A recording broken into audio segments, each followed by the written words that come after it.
वो लड़का जिसे तुमने मोहब्बत में अंधा कर दिया, जिसे तुमने प्यार करके दिखाया, जिसके साथ जीने मरने की कस्में खाईं, जिसे दुनिया से कट करके अपने प्यार में मुब्तला किए रखा, इसे ये बताया कि मोहब्बत में कभी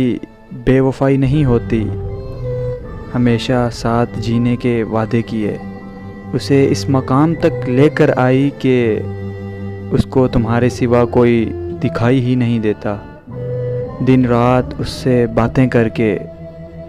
अपनी आदत डाली, और जब वो ये सब कुछ सीख गया तो उसे ऐसे छोड़ कर गई जैसे वो कभी तुम्हारी ज़िंदगी में था ही नहीं, और तुम अपनी कस्में और बातें ऐसे भूल गई कि जैसे कि तुम्हारी नज़र में कस्में और वादे